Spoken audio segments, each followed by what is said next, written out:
Goodness gracious. All right. Settle down, settle down. Yeah, I've been planning for days. Let's just go through I'll let Chip get seated here and then you're good. Just go through a quick week ahead, obviously somewhat truncated and abbreviated because of the holiday. Tomorrow, the President and the First Lady, as you know, will welcome Prime Minister Singh of India and his wife to the White House for the first official visit. The arrival ceremony is at approximately 9:15 a.m. on the South Lawn. The President and Prime Minister Singh will then meet in the Oval Office. Following the meeting, they will hold a joint news conference in the East Room at approximately 11:35 a.m. How many questions each? I think it's 1 and 1. That's all? In the White House. 7 part. It's either 1 and 1 or 2 and 2. In the evening at 7 p.m., the President and the First Lady will welcome the Prime Minister and his wife to the White House for the first state dinner. The dinner will begin at approximately 8:15 p.m. On the South Lawn. Tomorrow afternoon, the First Lady will host young women from the White House Leadership and Mentoring Program for a presentation on the history and protocol surrounding state and official visits in honor of the first state dinner here. On Wednesday at 11:30 a.m., the President will participate in the traditional turkey pardoning ceremony in the Rose Garden. No questions for the turkey. In the afternoon, the First Family will participate in a service event in the D.C. area. The President will spend Thanksgiving Day here at the White House. On Friday at 2 p.m., the First Lady will be presented with the official White House Christmas tree, which comes this year from Shepherdstown, West Virginia. The tree will be on display in the Blue Room throughout the holiday season. All right. Yes, ma'am. The Afghanistan meeting tonight that was added to the schedule, is that, let me just back up. The last meeting, he sent folks back to kind of take another look at some of the options and reorder things. So is tonight about looking at what they're coming back with or blessing an option? Oh, my sense is more the former. I think they'll go through some of the questions that the President had, some additional answers to what he'd asked for, and have a discussion about that. Like, what is it that he wants to hear that he needs to hear still? Well, picking up where we left off in the previous meetings, I think I characterized a decent part of it as not just how we get people there, but what's the strategy for getting them out. And I think that was a series of questions that the President had on that and that we'll go through tonight. And are there more meetings scheduled after this one? Not that I'm aware of. Yes, sir. Will the President be ready to roll out a decision in the week after Thanksgiving, or will it take longer on Afghanistan package? I think you guys wrote on Friday, based on an answer that I gave you guys, that it wouldn't be rolled out this week. So obviously the first possible time would be sometime next week. First possible time, but would it likely be done then, or will it take beyond that? When the President tells me what's likely, then I can add that to it. I would simply say that it's not going to happen this week, obviously. Okay. 2 senior lawmakers are saying that there should be a war tax levied to pay for any increase in troops to Afghanistan. Considering the sensibilities about raising the deficit beyond where it is the White House willing to give that a consideration? Well, I'm not going to get into how one funds a decision that's yet to be made. I don't doubt we'll have some time to do that. I would say to take a little bit of a broader view of the deficit. I think obviously one of the things, the two biggest changes in our fiscal situation over the past 9 years, and the two biggest drivers for deficit spending from here to the next 10 years are tax cuts and a prescription drug benefit, programs that were added and ultimately not paid for. I think one of the things that has happened in this healthcare debate is a changing of the conversation in Washington by talking about not just how do you pay for it, but a piece of legislation that CBO estimates in either the House or the Senate version would actually cut the deficit over the next 10 years. Jake. While we're on the subject of the deficit, the president said last week, I think it's important, though, to recognize if we keep adding to the debt, even in the midst of this recovery, at some point people could lose confidence in the way of the U.S. economy in a way that could actually lead to a double-dip recession. What steps is the president prepared to take to get us out of this hole? Well, again, we'll broaden this just slightly.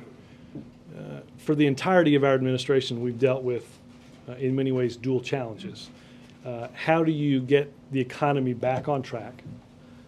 What do you have to do to both create economic growth, which then is what you have to have in order to create job growth, as well as understanding a dramatic change in the past decade in our fiscal situation.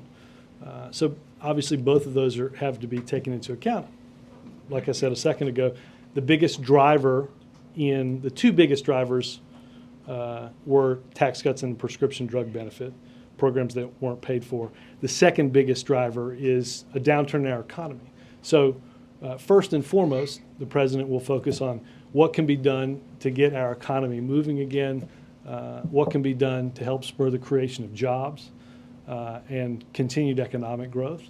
And like I said, I think the conversation in some ways has been changed. The discussion that's being had now, as you know, is how to pay for health care.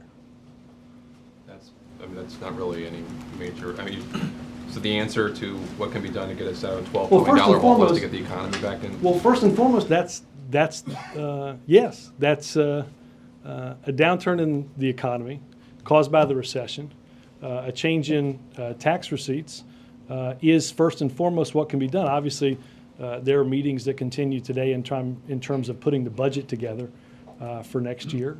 Understanding that the president believes that we are going to have to continue next year to balance what has to be done to create, continue economic growth and create demand for jobs, as well as balancing our fiscal situation, which the president also said last week in those interviews. Right, but how to, okay, well, I understood the economy, getting the economy back on track, that will increase revenues. But the president said specifically, even if when the economy bounces back and I think you've heard the president talk quite a bit about the fact that we most assuredly have to get our fiscal house in order. Right. Again, What does he think should be done to well, do that? they're working on putting together the budget for next year. One of the first things he talked about was taking into account the massive amounts of money that the government spends on health care each year, which passing health care reform over the next 10-year period cuts about $130 billion, according to the Senate bill, out of the deficit. Well, that's $13 billion a year. Well, That's not even a quarter of Well- what we borrow from China every year. Well, but if you don't start somewhere, Jake, you're not going to get anywhere. I think the president understands that we've got, again, very dual challenges that have to be addressed in getting our economy moving again, as well as taking into account our long-term fiscal health.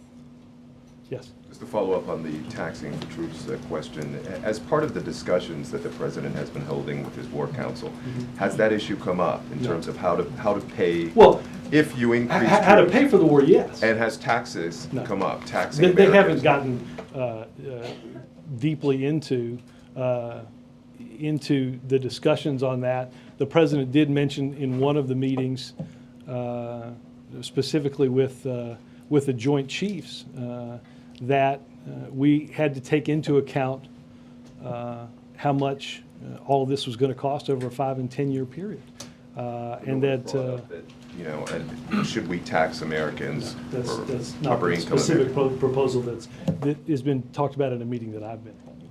And over the weekend, I know you put out a press release on the votes on health care, but what was the reaction from the president? Can you sort of give us a sense of how he reacted when this occurred? Well, I was not with him when it happened, but I think the president continues to be pleased that we're making progress in moving this legislation forward. Keep in mind that for 70 years, people have wanted to get health care reform done. And in that 70 years, we haven't had a vote on health care reform in the full House or the full Senate. This is legislation has passed the House and goes to the floor of the Senate this time next week. And one final question. India, why was India chosen as for the first state dinner? Well, I think it's the importance of our relationship with India on a host of issues. Obviously, counterterrorism is important. The economic recovery in the world economy, our relationship with them in terms of energy and climate change. I think India obviously is in a very important region of the world, and I think it demonstrates the importance that that relationship has in the world. Can I just follow? Yeah. One, if President is going to ask Prime Minister of India tomorrow when they meet in the White House as far as doing India more in Afghanistan than rather than infrastructure, but maybe in the military side, and second, if President has an announcement to make India's quest to have a permanent UN Security Council seat. Let me, we'll have a chance to talk about what the two leaders talk about tomorrow. I don't want to get ahead of, in here, what the President might ask of the Prime Minister tomorrow. As far as Afghanistan is concerned, are you thinking that Again, I don't want to get ahead of what the two discuss tomorrow. I'd rather give a sense of what they did discuss rather than what I think they may discuss. Yes, sir. Thank you, Robert. On Afghanistan, it's been more than a month since Dick Cheney accused the president of dithering on this decision. He's now got this ninth meeting. Are you concerned that Americans are increasingly looking at this president as simply indecisive and uncertain on this because he's taking so long? Is he having trouble making a decision? No. Can you give us any more information why it's taking so long? Look, Chip, this is a complicated decision.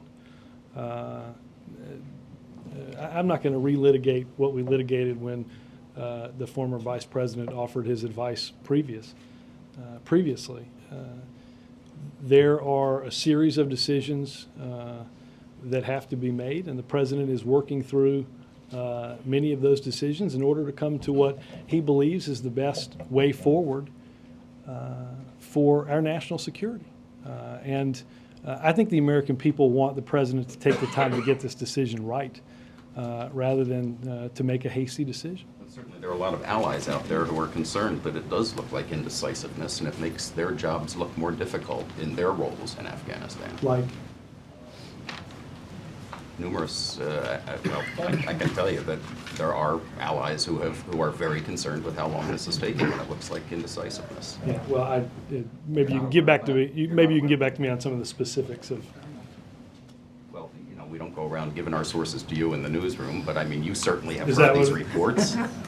I, Are you saying you have not heard any reports like that, that allies are concerned? Is there that it's nobody that taking you so can tell long? me with any specificity that won't remove somehow some sourcing agreement that you have with them? Well, with all due respect, I'm asking you the question, and Well, I are you just not aware of wondered any if- allies who have voiced concerns about it? Was that you posed the question, Chip? I was asking for a little bit more texture to what you were asking. Well, I think you would know, wouldn't you, about allies I who can't. have... You're You don't, sourcing agreements. you're saying you're not aware of any allies who have voiced concern about how long this is taking? I didn't pose the question, Chip. I'm wondering if you have some more specificity on.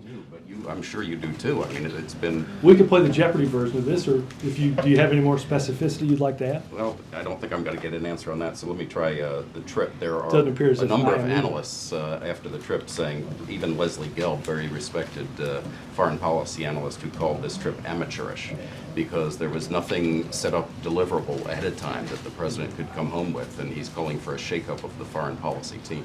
Response? I have not read Mr. Gelb's. It's other analysts too. We're going to play this game again? Well, I assume you've been reading what everybody else has been reading. Look, the president set out to re-engage our foreign policy with Asia after many years of, quite frankly, dealing with that region of the world on only one topic, and that was terrorism. I think we all understand that our relationship with that part of the world is a little bit more complex than just one issue.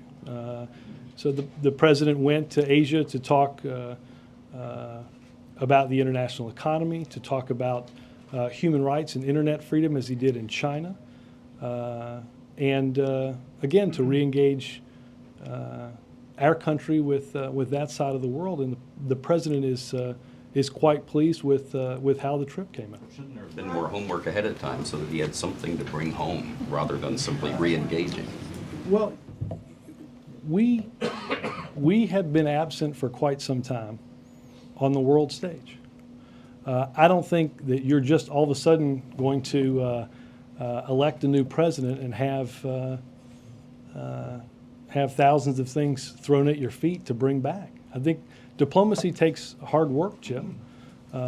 We've re-engaged in that, and I think the president is quite pleased with the outcome of the trip.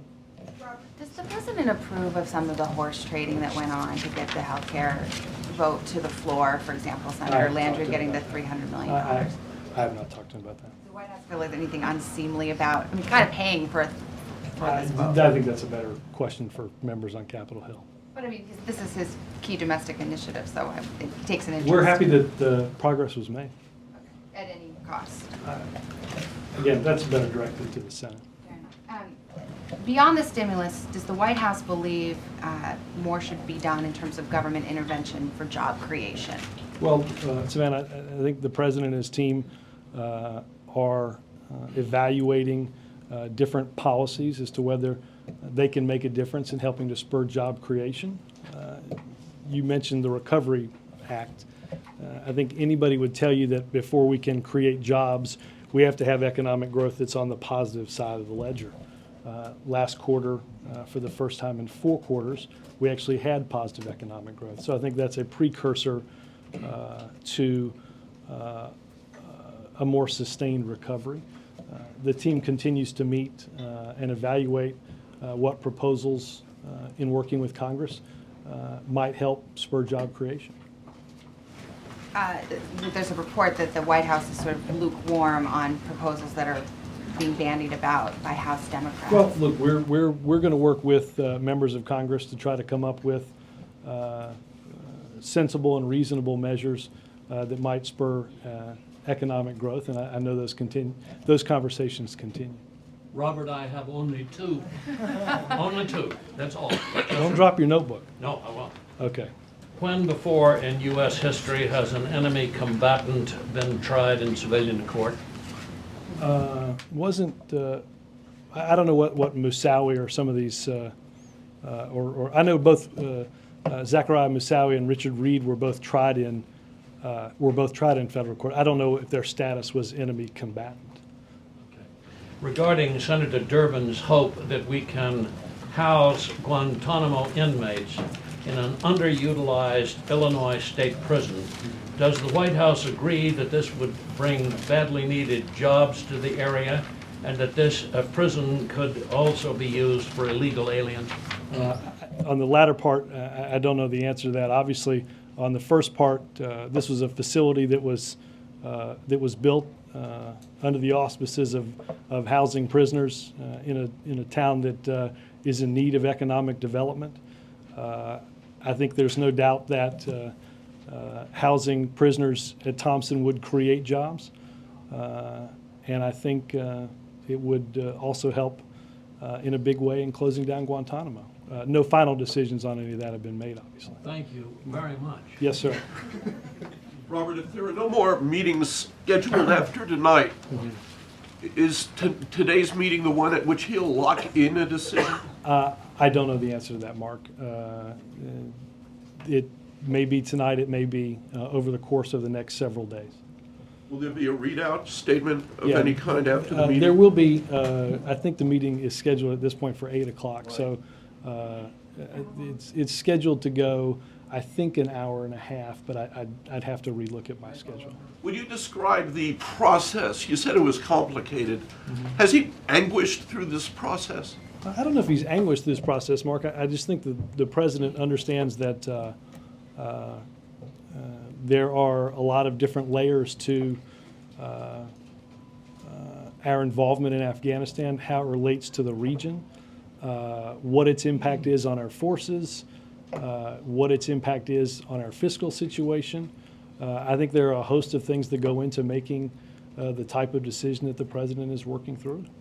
Again, understanding that that there are about 30,000 more American troops in Afghanistan now than there were when the president came into office.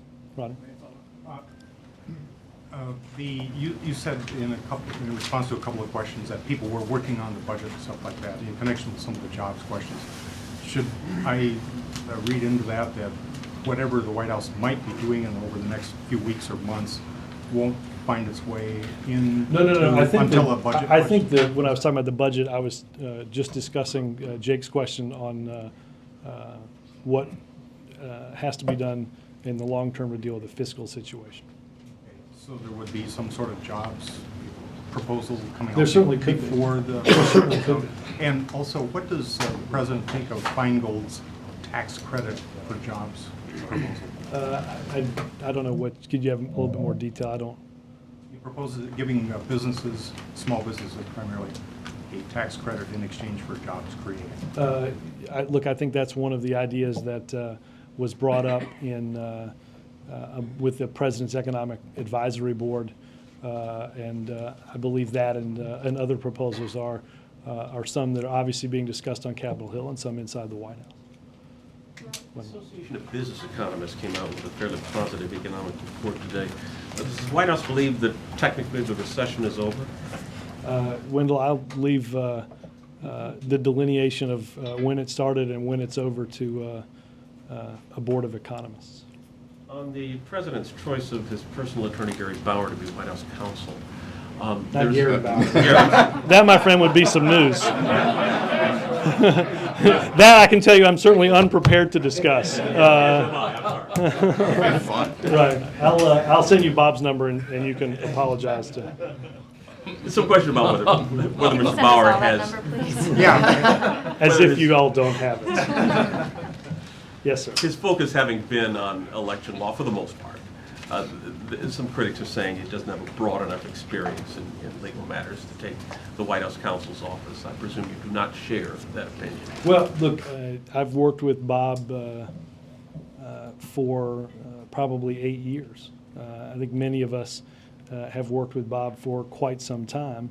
I think you could find, and you have found, Democrats and Republicans alike that believe Bob possesses certainly the knowledge, the experience, and the relationship with the president to do the important job of being the White House counsel. I think we're all tremendously fortunate that he's decided to take a break from private practice and be the White House counsel. And on a third matter. Yes. There's a conservative gun owners group saying that a provision of the Senate passed, or the Senate, the health care plan being debated in the Senate would require the government to accumulate information about gun-related injuries that they are then concerned might be used to impact gun laws. How would you address that? I'm unfamiliar with that, with any of that provision. If you can, we can certainly take a look at that and maybe get a better answer. Mike?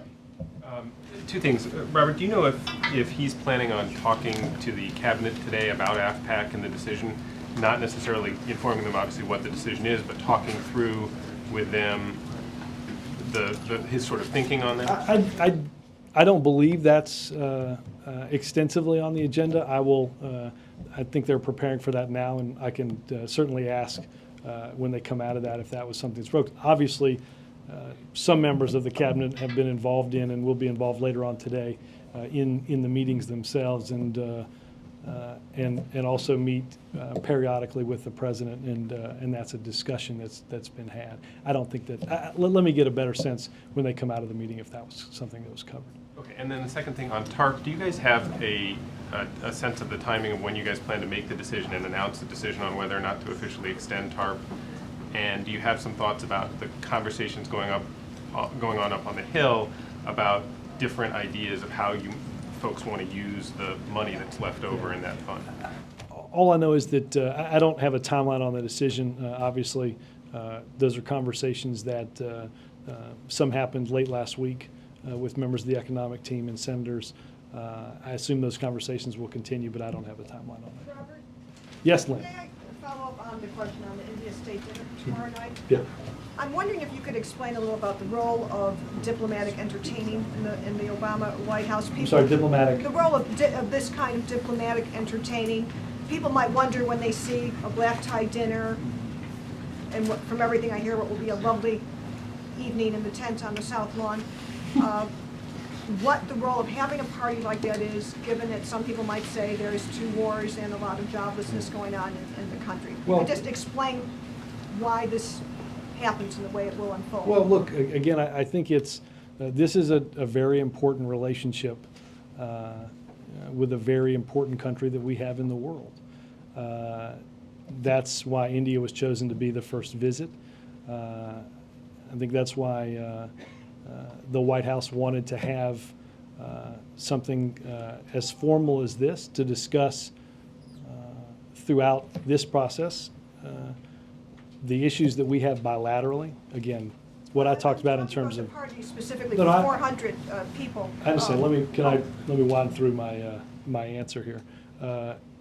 The issues of, again, of counterterrorism, of the economy, of energy and climate change, a lot of which we read about each day in the news, and obviously will be topics throughout the conversations that are had between the president and the prime minister. Again, I think this is a show of respect for the value that we put on that relationship. I think India is the world's largest democracy. And I think the relationship that we have with them and the issues that we're dealing with them are tremendously important going forward in our future. Jeff. The president said last week, I believe, that he would consider it a firing offense the people who have leaked information about his AFPAC decision. What type of after-action report does he plan to ask for, if any, to review this? And is he serious about pursuing some type of investigation or inquiry into this?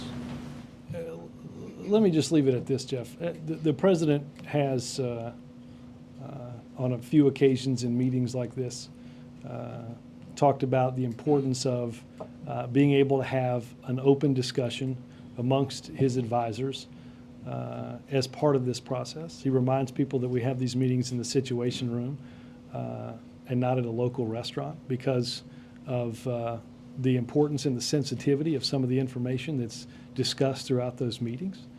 I think the president believes strongly that being able to get the type of information he wants, discussing the sensitivity of much of it, as well as being able to ask questions and get more information, is something that is important in formulating his decision and is important to do in a way that people feel confident that they can be candid with the American president. I've not talked to him about whether or not what specific measures he might have in mind to follow up. I know in that interview he echoed what Secretary Gates had said in a previous interview about the same topic. All right, back to health care and the upcoming vote in the Senate. Is the president going to take a personal role in trying to iron out some of the democratic differences that stand I in think the the way? president will continue to play the role that he and the team have played here. I don't think we'd be at this point if the president and his team hadn't played roles in getting this process to the point of where it is. Is he going to work the phones? Is he going to have public events next week and stuff? I don't have a week ahead for next week, but I can assure you the president will continue to talk to legislators about the importance of getting this done. And on the subject of the importance of getting it done, the president's top domestic priority, the Senate, should it actually clear it next week, is there any chance that this will actually be on his desk for signature this year, or That's our hope. That continues to be our goal. That's possible? I do. I also don't think I would remove the deadline here and now. I think, as I said earlier, this is a goal that people have had for 70 years. We've never been closer than we are now. We've never had a vote in the full House or the full Senate. And we're going to start debate next week in the Senate, the second part of that process, already having gone through the House. So I think we're continuing. The president's pleased that we're continuing to make progress on a bill that will make healthcare more affordable for people that have it, provide increased accessibility for those that don't, provide some important insurance reforms, as well as bend the cost curve and change the deficit over the next 10 years. But realistically, given the lift that it has taken to get to this point, it's not great. What are the odds of it actually being reconciled this year? You guys are better odds makers than me. Ann? The chairman of the House Appropriations Committee, David Obey, is against sending any more troops into Afghanistan and says that it would be a mistake that could wipe out every initiative we have to rebuild our economy at home. Where the president would pay for an infusion of troops, and do you think that does jeopardize in some sense any of his domestic agenda? Well, on the first part, in terms of discussing about the specifics of paying for it, I'm going to wait for a decision to be made before we get to that point.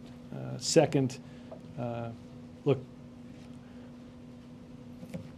this is an issue that the president talked extensively about during the campaign, the need to focus our attention on the dangers of Afghanistan and Pakistan.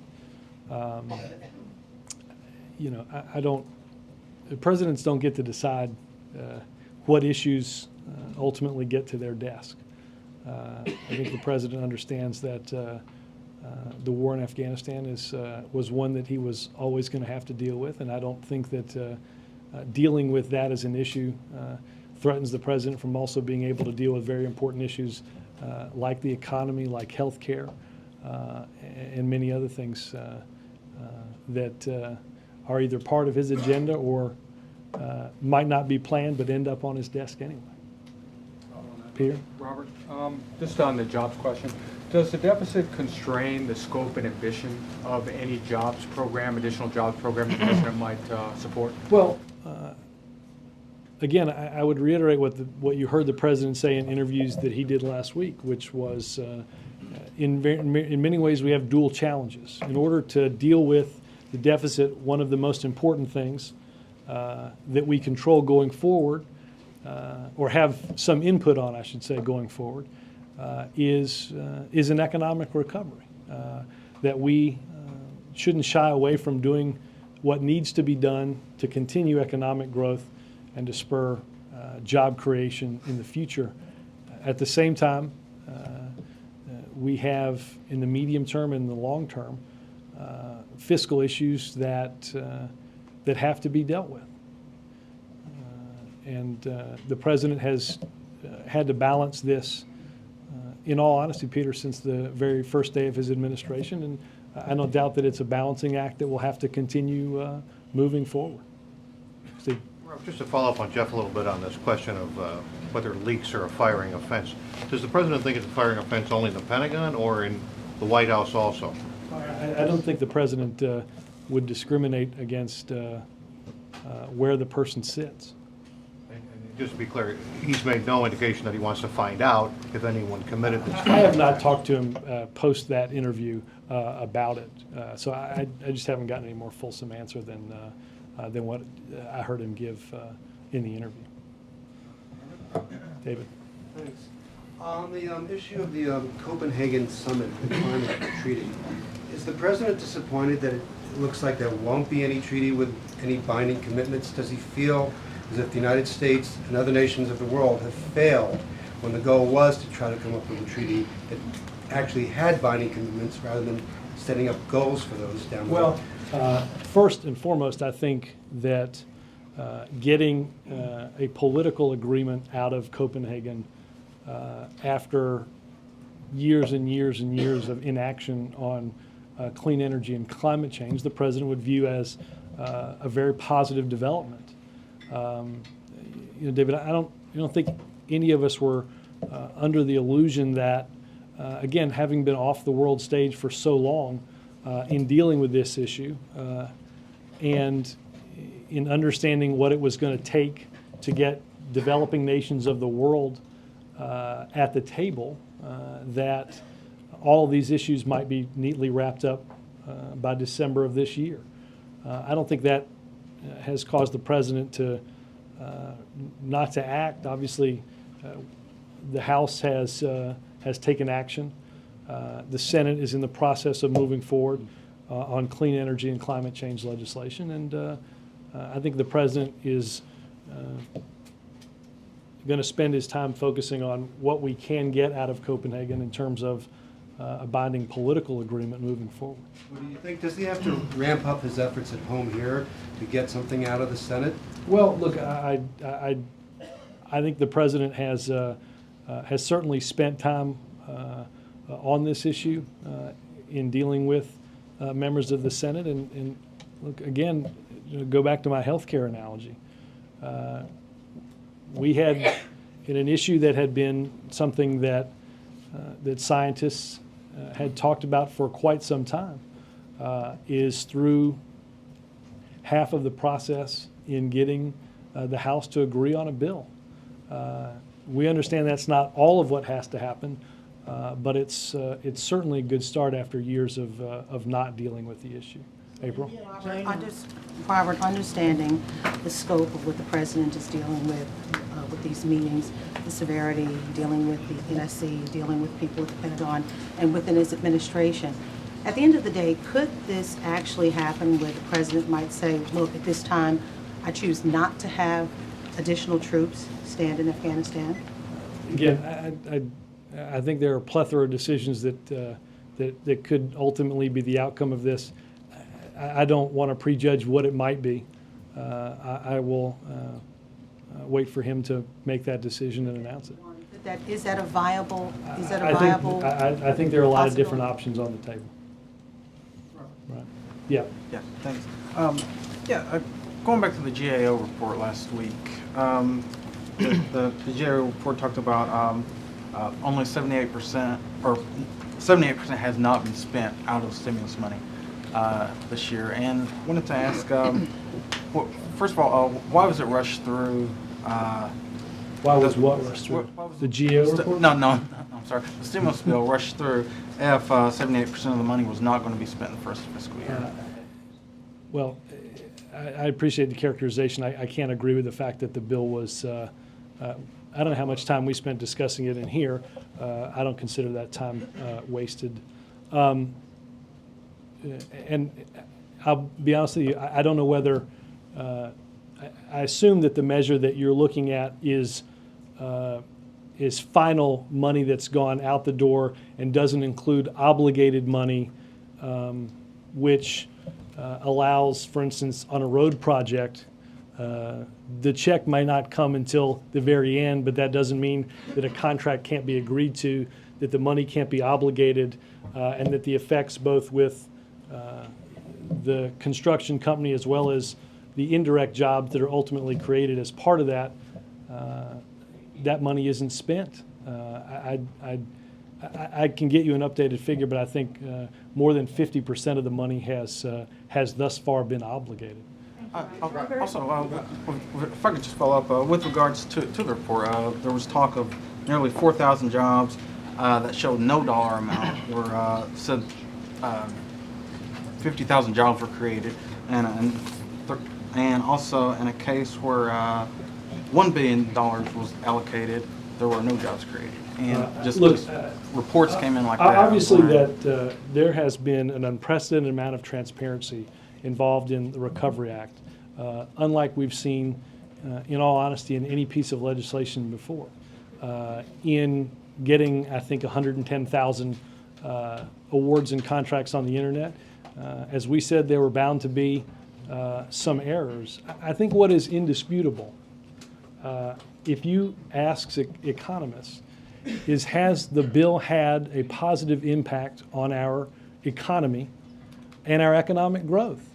And the only factors that I can point to are the GDP of the previous 4 quarters.